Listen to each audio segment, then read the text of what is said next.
नमस्कार मित्रांनो. एक दिवस सागर जेव्हा आपल्या वृद्ध म्हाताऱ्या आईवडिलांना वृद्धाश्रमामध्ये सोडून घरी आला, तेव्हा त्याने कपाटातील घरातील ठेवलेल्या जुन्या काही गोष्टी बालपणाच्या पाहिल्या.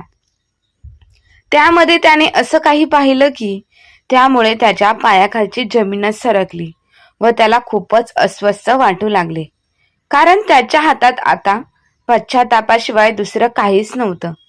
आज तब्बल 70 वर्षाचे मोहनराव आपल्या खोलीत खिन्न चेहऱ्याने बसले होते आणि सतत अंथरुणावर पडून असलेल्या आपल्या जीवनसाथी बायकोकडे पाहत होते. जानकीबाईंना दमा अस्थमाचा त्रास होता, म्हणून मोहनराव सुद्धा खूप असह्य वाटू लागले होते. ते कोणत्याही आजारपणामुळे नाही, तर आपल्याच लोकांकडून आपला छळ झाल्यामुळे त्यांची मधुमेहाची लढाई सुरूच होती. पण आपल्या प्रियजनांना कसे तोंड द्यावे हे त्यांना समजत नव्हते. ह्या वयात मुलाच्या आधाराची गरज असताना त्यांच्या आजाराची काळजी त्यांना स्वतःहून घ्यावी लागत आहे. असे नाही की वयाच्या ह्या टप्प्यावर त्यांचे स्वतःचे कोणी नाही. त्यांना एकुलता एक मुलगा सागर आहे, जो लग्नाच्या 10 वर्षानंतर त्यांच्या मांडीवर आला. आणि जोपर्यंत सागर मोठा झाला तोपर्यंत ते दोघेही खूप म्हातारे झाले होते. जानकीबाई आणि मोहनराव आपल्या मुलाचे खूप लाड करायचे. त्याचे तोंड उघडायच्या आधीच प्रत्येक गोष्ट त्याला दोघे आई वडील नेऊन द्यायचे आणि ते जे म्हणेल ती प्रत्येक गोष्ट, त्याची इच्छा त्यांनी पूर्ण केली. सागर पहिल्यापासूनच अभ्यासात खूप हुशार होता. जानकीबाई आपल्या मुलाच्या अभ्यासात रात्रंदिवस एक केले होते. सागरची स्वप्न खूप मोठी होती. त्यांचा मुलगा मोठा झाला तरी मोहनरावांनी त्याच्या शिक्षणात कोणतीही कमतरता सोडली नाही. सागरला उच्च शिक्षण घेण्यासाठी परदेशात जायचे होते. त्याची हीच इच्छा पूर्ण करण्यासाठी मोहनरावांनी गावातील जमीन आणि घरही विकले आणि भाड्याच्या घरात राहू लागले. एकंदरीत त्यांनी आपल्या मुलाच्या संगोपनात, कर्तव्यात सर्व काही गमावले. मोहनरावांची विचार करत होते की त्यांचा मित्र त्यांना नेहमी सल्ला देत असे की मोहन, स्वतःसाठी सुद्धा काहीतरी वाचून ठेव. सर्व काही तू आपल्या मुलावर खर्च करत राहशील तर म्हातारपणात तुमच्याजवळ काहीही राहणार नाही. पण त्यांनी आपल्या मित्राचे कधीच ऐकले नाही.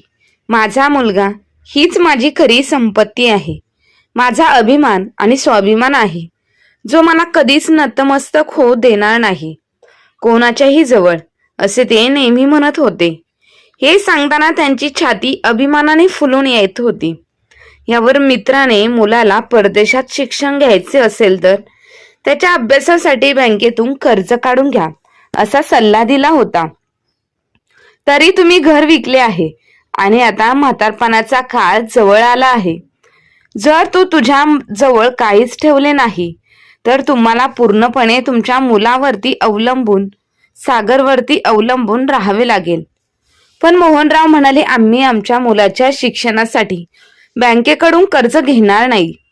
मुलांना शिकवणे हे तर प्रत्येक पालकाचे कर्तव्य आहे. जर मुले मोठी झाल्यावर स्वतः त्यांच्या शिक्षणासाठी कर्ज घेतलेले कर्ज फेडतील, मग तेव्हा त्यांना असे वाटेल की त्यांच्या आईवडिलांनी त्यांच्यासाठी काहीच केले नाही. मोहनरावांना त्यावेळी विश्वास होता की त्यांचा मुलगा कोणत्याही परिस्थितीमध्ये त्यांची साथ कधीच सोडणार नाही, त्यांची सेवा करेल. मोहनराव म्हणायचे, मला माझ्या मुलावरती पूर्ण विश्वास आहे. परदेशात शिक्षण घेतल्यानंतर तो पुन्हा आपल्या मायदेशी परत येईल. सागरला भारतीय मुलीशी लग्न करायचे होते. जानकीबाई आणि मोहनरावांनी सागरचे लग्न त्यांच्याच पसंतीच्या मुलीबरोबर म्हणजे माधुरी सोबत करून दिले, जे एका गरीब कुटुंबातील होती. जानकीबाईंना वाटले की गरीब घरातील मुलगी आहे, घरदार चांगल्या प्रकारे सांभाळेल, संसार चांगला करेल, सासू सासऱ्यांचा सांभाळ करेल. नव्या नवलाईचे 9 दिवस संपले आणि माधुरी व सागरचा संसार सुरू झाला होता. सध्या तो एका मल्टीनॅशनल कंपनीमध्ये उच्च पदावरती कार्यरत होता. त्याने एक चांगले घर खरेदी केले आणि तो त्याच्याच घरात आपल्या आई बाबा आणि बायकोसोबत राहत होता. परंतु त्याचे स्वप्न परदेशात जाऊन नोकरी करण्याचे होते आणि ते सागरला पूर्ण करायचे होते आणि परदेशातच त्याला त्याची पुढील आयुष्य जगायचे होते. भूतकाळात हरवलेल्या मोहनरावांच्या कानावरती अचानक आपल्या मुलाची आणि सोनेच्या बोलण्याचे बोल पडले आणि ते वर्तमानात परतले. सागर म्हणत होता, माधुरी, सर्व सामान पॅक केलं आहे ना ग? कोणतेही सामान विसरता कामा नये याची काळजी घे. आई बाबांचे गरम कपडे घेतलेस का? आणि जेवल्यानंतर ते दोघेही औषधं घेतात, ते औषधं सुद्धा न विसरता बॅगेमध्ये ठेव. माधुरी म्हणते, आहो तुम्ही काळजी करू नका, एक एक वस्तू मी लक्षपूर्वक ठेवली आहे आणि तसेही जर काही विसरलेस तर आपण तिथून मागून घेऊया, नाहीतर तिथे इतर माणसेही आहेतच की. तुम्ही उगाचच काळजी करत जाऊ नका, त्यांना तिथे काहीही त्रास होणार नाही. सागर म्हणाला, ठीक आहे, आपण उद्या संध्याकाळी त्यांना तिकडे सोडून येऊ. अगं माधुरी, 10 दिवसानंतर आपली फ्लाईट आहे, पण त्या अगोदर आपल्याला घरातील सामान, फर्निचर आणि इतर सामान सुद्धा विकायचे आहे. मोहनराव आपल्या खोलीमध्ये बसून सोनेचे आणि मुलाचे सर्व बोलणे काळजावर दगड ठेवून ऐकत होते आणि हे ऐकून त्यांना खूप दुःख होत होती. माधुरी एक उत्तम गृहिणी होती आणि तिने घर खूप चांगल्या प्रकारे सांभाळले होते, पण तिला नेहमीच तिचे म्हातारे सासू सासरे खटकत होते. त्यामुळे ती नेहमीच टेन्शनमध्ये असायची आणि म्हणायची, आमच्या लग्नाला दिवस किती झाले आहेत आणि लगेच तुम्ही लोकांनी पूर्ण घराचा भार माझ्यावर टाकला आहे. तिथे दिवस रात्र मला माझ्या सासू सासऱ्यांची सेवा करावी लागत आहे. सागर, तुमच्याशी लग्न करून माझी काही चांगल्या प्रकारे झालं नाही. सागर तिला समजावण्याचा खूप प्रयत्न करायचा, तेव्हा ती त्याच्यावर खूप रागवायची. ती म्हणायची, तुम्हाला काय माहिती मला दिवसभर घरामध्ये किती काम पडतंय. 24 तास माझा पूर्ण कामांमध्येच बुडालेला असतो. तुम्ही तर दिवसभर घराबाहेर असताना दिवसभर तुमच्या बाबांना काही ना काही खायला हवेच असते. त्यांना शुगरचे इंजेक्शन द्यावे लागतात. तुमच्या आईला सुद्धा दमा असल्यामुळे त्यांच्यासाठी कमी तेलाचे पदार्थ जेवण बनवावे लागते.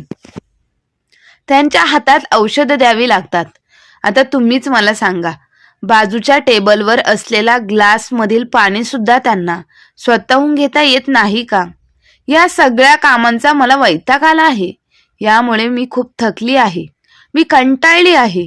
या आयुष्याला माझे स्वतःचे असे काहीच अस्तित्व नाही.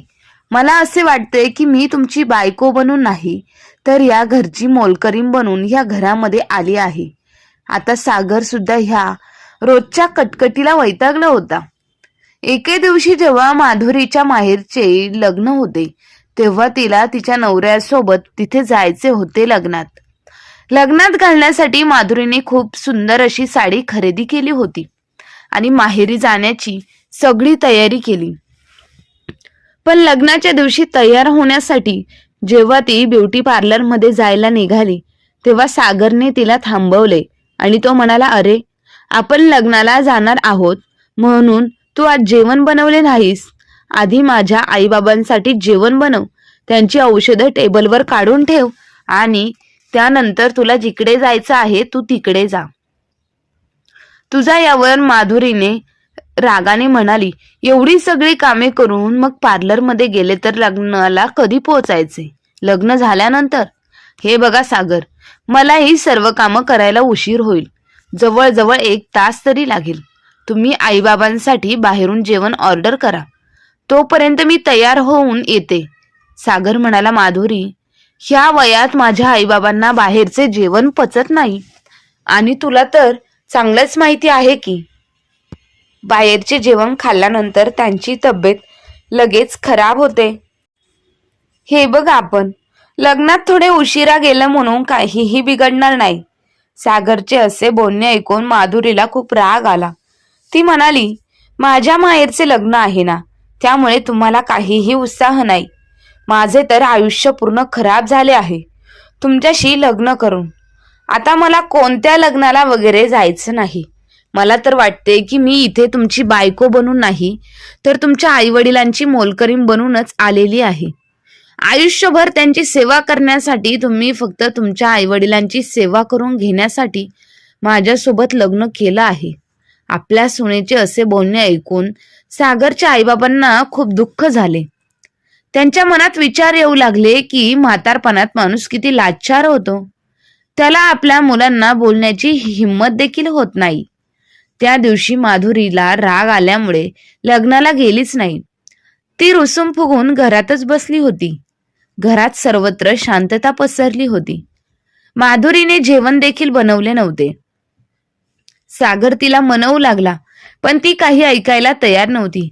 ती खूप रागाने म्हणाली, सागर, तुम्ही तुमच्या आईवडिलांना एखाद्या वृद्धाश्रमामध्ये का पाठवत नाहीस? तिचे ते बोलणे ऐकून सागर भडकला आणि म्हणाला, तू काय बोलतेस? याची तुला कल्पना तरी आहे का? पागल झाली आहेस का म्हणून अशी काहीतरी बडबड करत आहेस? मी तर त्यांचा एकमेव मात्र आधार आहे. ते दोघे म्हातारे झाले आहेत, आजारी आहेत, आणि तू मला त्यांना सोडून दे असं म्हणत आहेस. कोणता मुलगा अशा अवस्थेत आपल्या आईबाबांना सोडेल? हा समाज, आपले शेजारी, नातेवाईक हे सर्वजण काय म्हणतील? माधुरी म्हणाली, या सर्व नातेवाईकांची, समाजातील लोकांची तुम्हाला खूप चिंता आहे. पण जिला तुम्ही लग्न करून या घरात घेऊन आला आहात, पण तिचा एकदा तरी विचार करा. का करत नाही तुम्ही? लग्न झाल्यानंतर तुम्ही मुला कुठे फिरायला घेऊन गेले नाही, कोणत्या नातेवाईकांच्या घरी घेऊन गेले नाहीत. मला सांगा, तुम्ही मला एवढ्या दिवसात एखादा सिनेमा तरी दाखवायला घेऊन गेले आहात का? लग्न होऊन ह्या घरात आल्यापासून मी फक्त तुमच्या आईवडिलांची सेवा करत आहे, पण आता नाही. मला हे काही सहन होणार नाही. मला त्या दोघांपासून माझी सुटका हवी आहे. नाहीतर सांभाळत बसा तुमचे घर, तुमचे आईवडील. मी माझ्या माहेरी निघून जाते. आणि लक्षात ठेवा, परत इथे कधीच येणार नाही. माधुरीचे बोलणे ऐकून सागर पूर्ण शांत बसला. काही वेळाने ती म्हणाली, सागर, नाहीतर तुम्ही एक काम करा. का करत नाही? तुम्ही परदेशातील नोकरी शोधा, आणि जर तुम्हाला परदेशात नोकरी लागली तर मग आपण दोघेही परदेशात जाऊ. तोपर्यंत आपण आईबाबांच्या राहण्याची व्यवस्था करू. पण सागर काहीच बोलला नाही. दुसऱ्या दिवशी सागर ऑफिसला गेला आणि ऑफिसमध्ये गेल्यानंतर त्याला एक ईमेल आला. जेव्हा त्याने तो मेल चेक केला तेव्हा त्याला खूप आनंद झाला. त्याने पटकन माधुरीला फोन लावला आणि तिला म्हणाला, माधुरी, परदेशात मला खूप चांगली नोकरी मिळालेली आहे. कंपनीमध्ये लोकांनी मला खूप मोठे पॅकेज दिले आहे. आता आपले सर्व स्वप्न पूर्ण होतील. हे ऐकून माधुरी आनंदाने नाचू लागली. तिला हा विचार करून जास्त आनंद झाला होता की तिला आता तिच्या सासू सासऱ्यांची सेवा करायला मिळणार नाही. त्यांच्यापासून तिची सुटका होणार आहे. आता तिला तिच्या मर्जीने आयुष्य जगता येईल. संध्याकाळी ऑफिसवरून येताना सागर त्याला नोकरी मिळाल्याच्या आनंदात पेढे घेऊन आला आणि सर्वात आधी तो त्याच्या आईबाबांच्या खोलीमध्ये गेला. तेव्हा त्याने पाहिले की त्याचे वडील खोलीमध्ये नव्हते. बहुतेक ते बाथरूम मध्ये गेले असावेत आणि त्याची आई जोर जोरात खोकत होती. ही साखळ तुटली आणि जवळच टेबलवर ठेवलेल्या तांब्यातील पाणी ग्लासमध्ये घेऊन प्यायला लागले. पाणी पिताना थोडेसे पाणी तिच्या अंगावर सांडले. सागरला ठाऊक होते, आईचे वय झाल्यामुळे पाणी पिताना तिचे हात थरथर कापत होते. आईला खोकताना पाहून सागर म्हणाला, आई, एवढा खोकला येत आहे तर माधुरीकडून गरम पाणी मागून घ्यायचे होते ना.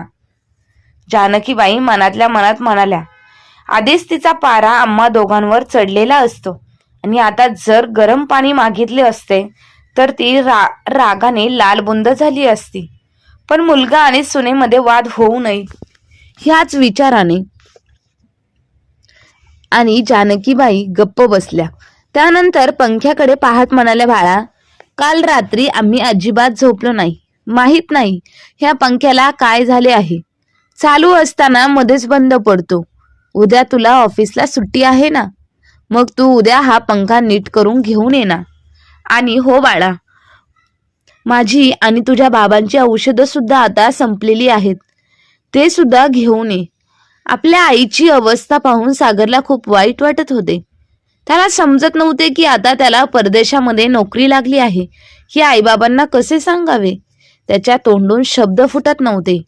तेवढ्यात माधुरी खोलीत आली आणि म्हणाली, आई, जी औषधे मागवायची आहे ना, ती एकत्रच मागून घ्या आणि आता हा पंखा दुरुस्त करण्याची काहीच गरज नाही.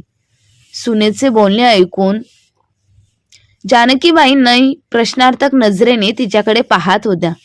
तेव्हा सून म्हणाली, अहो आई, तुम्हाला तुमच्या मुलाने सांगितले नाही का, ह्या परदेशात त्यांना खूप चांगली प्रकारची नोकरी मिळालेली आहे.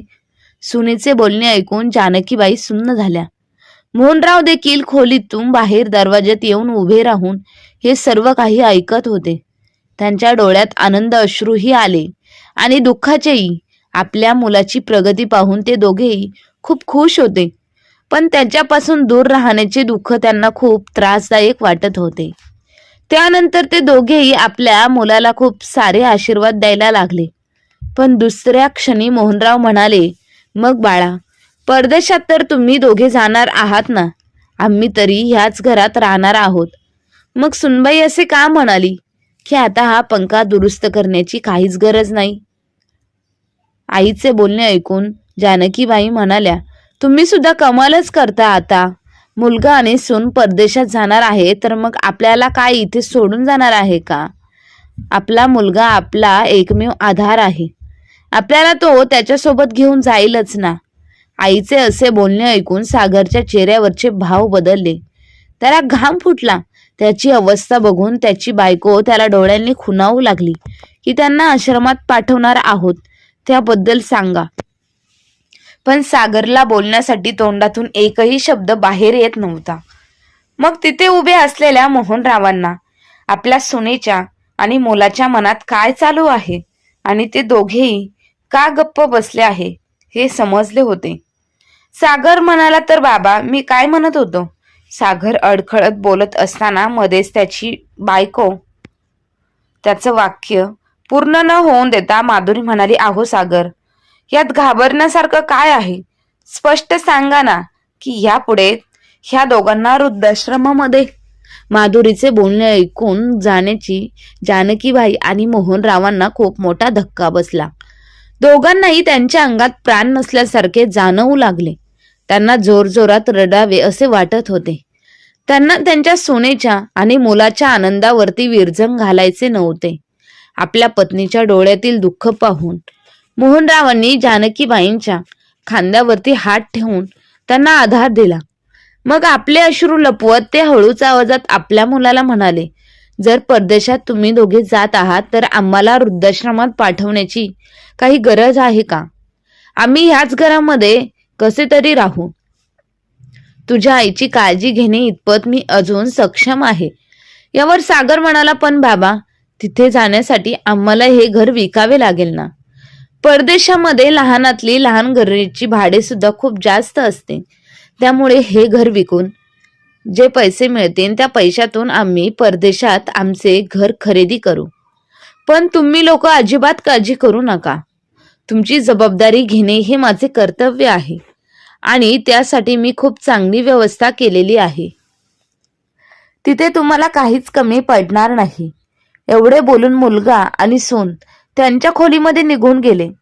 आपल्या मुलाचे आणि सुनेचे बोलणे ऐकून जानकीबाईंना आणि मोहनरावांना आतून पूर्णपणे तुटून गेल्यासारखे झाले. ते म्हणाले, आपल्या आई वडिलांना वृद्धाश्रमात सोडून किती चांगल्या प्रकारे त्यांचे कर्तव्य आणि जबाबदारी निभवत आहेत. आपण मुलगा विश्वासच बसत नाही की ज्या मुलासाठी आम्ही आमच्या संपूर्ण आयुष्यात कमावलेली सर्व प्रॉपर्टी, आमचं आयुष्य त्याला खर्च केला आहे, आज तोच मुलगा आम्हाला बेघर करत आहे.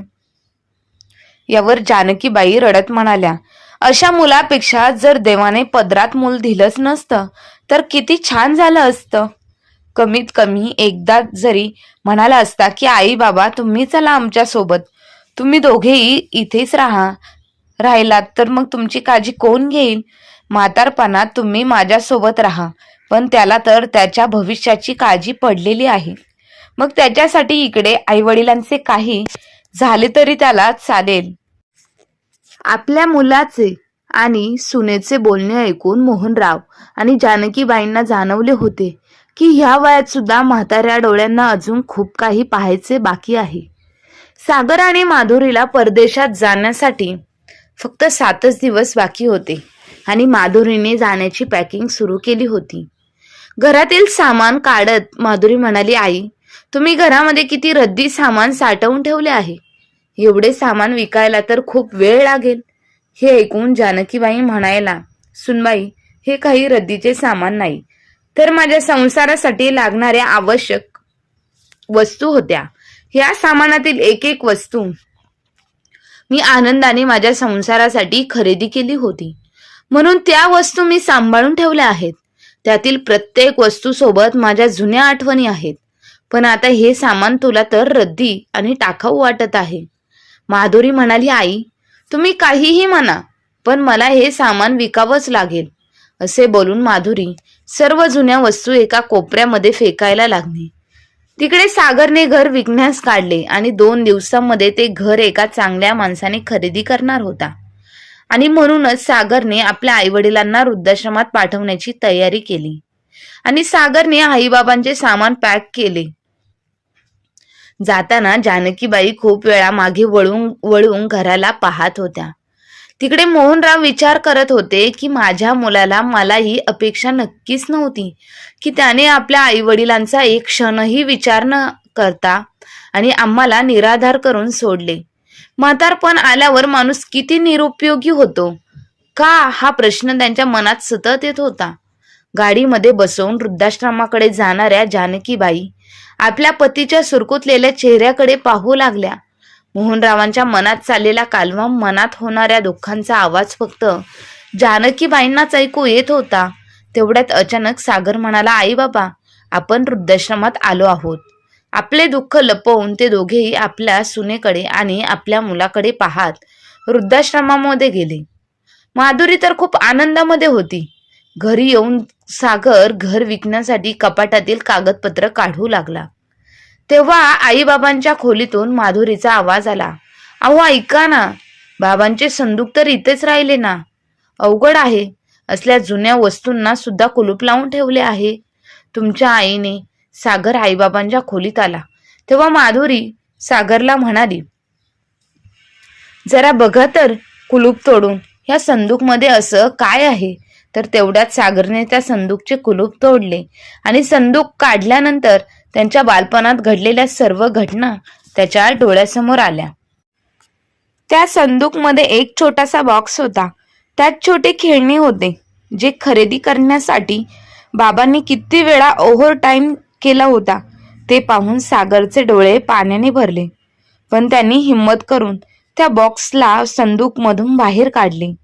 तेव्हा त्यात त्यांनी स्वतःच्या हाताने बनवलेले एक चित्र, ज्यामध्ये तो स्वतः आपल्या आईवडिलांचा हात धरून उभा होता. आणि हा फोटो काढताना त्याने त्याच्या आईबाबांना वचन दिले होते की तो असाच आयुष्यभर त्यांचा हात धरून ठेवेन. काहीही झालं तरी आईबाबांना कधीच सोडणार नाही. आता त्याला स्वतःची लाज वाटू लागली. संदूकमध्ये सर्वात खाली पाहिले तर त्याला काही कागदपत्र दिसली. ती कागदपत्र उघडून पाहिली तेव्हा त्याला असे वाटले की त्याच्या पायाखालची जमीनच सरकली. त्याच्या शरीरातून प्राणच गेला आहे. त्याच्या मेंदूच्या शिरा एक एक करून फाटत आहे. त्याच्या बालपणीतील सर्व दृश्य त्याच्या डोळ्यासमोर त्याला दिसायला लागले. तेवढ्यात आपल्या नवऱ्याला असा घाबरलेला पाहून माधुरी म्हणाली, अहो काय झालं आहे तुम्हाला? मी काय बोलत आहे ते ऐकू येत नाही का? अहो मी तुमच्याशी बोलत आहे. तेव्हा माधुरीने सागरच्या हातातून ती कागदपत्रे घेतली आणि खूप उत्सुकतेने वाचू लागली. तेव्हा तिचे हात थरथर कापायला लागले. त्यात लिहिले होते की आजपासून 25 वर्षाआधी मोहनराव आणि जानकीबाईंनी सागरला एका अनाथ आश्रमातून दत्तक घेतले होते. सागर जोरजोरात ओरडला, माझ्याकडून खूप मोठा गुन्हा झाला आहे. ज्या वडिलांनी मला तळहाताच्या फोडाप्रमाणे जपले, माझ्या डोळ्यातील एकही अश्रूचा थेंब येऊन दिला नाही. आजपर्यंत माझ्या सर्व इच्छा पूर्ण केल्या. स्वतःच्या आयुष्यातील सुख बाजूला ठेवून मला लहानाचे मोठे केले आणि आज जेव्हा त्यांचा मुलगा माझी जास्त गरज आहे तर तेव्हा या उतार वयात मी त्यांना सोडून आलो. मी तर स्वतःच्या नजरेत पडलो आहे असे म्हणून त्याने स्वतःच्या विमानाची तिकिटे फाडून टाकले. प्रॉपर्टी डीलरला फोन लावून घर विकण्याचे डील कॅन्सल केले आणि म्हणाला जेवढे नुकसान झाले ते मी भरायला तयार आहे, पण आता मला हे घर विकायचे नाही. माधुरी उभी राहून सागरचे हे सर्व बोलणं ऐकत होती. तेव्हा सागर तिच्याकडे गेला आणि म्हणाला, जर तुला माझ्या आईवडिलांसोबत राहणे आवडत नसेल तर तुला जिथे जायचं आहे तिथे तू जाऊ शकतेस, कारण मी आता माझ्या आईबाबांना घरी आणायला निघालेलो आहे. एवढे बोलून सागर गाडीत बसला व गाडी स्टार्ट केली आणि तो वृद्धाश्रमाकडे निघाला आणि माधुरीच्या डोळ्यात अश्रू घेऊन त्याला पाहत राहिला. जेव्हा सागर गाडी घेऊन वृद्धाश्रमाच्या दिशेने गेला तेव्हा त्याच कपाटात माधुरीला तिच्या लग्नाची कागदपत्र सापडली. मोहनरावांनी त्यांच्याच ओळखीतील त्यांच्याच मित्राची मुलगी सून म्हणून घरात आणली. परंतु जेव्हा लग्नाची कागदपत्र माधुरीला सापडली तेव्हा या लग्नाच्या कागदपत्रांमध्ये तिला देखील अनाथ आश्रमातून दत्तक घेतली ही कागदपत्रे सापडली. तेव्हा तिच्या पायाखालची जमीन सरकली. तिला खूप मोठा धक्का बसला आणि ती तिच्या दुःखाला सावरू शकत नव्हती. मनामध्ये विचार करत होती, माझ्या नवऱ्याला तर अनाथ आश्रमातून दत्तक घेतलंच आहे हे समजलं, परंतु मी देखील एक अनाथ मुलगी आहे आणि माझ्या आईवडिलांनी मला अनाथ आश्रमामधून दत्तक घेऊन या अनाथ मुलासोबत लग्न लावून दिलं आहे.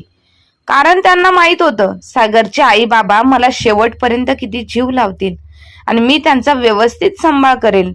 तुम्ही खूप चुकीचं केलं आहे. मी खूप चुकीचं वागले आहे माझ्या सासू सासऱ्यांसोबत.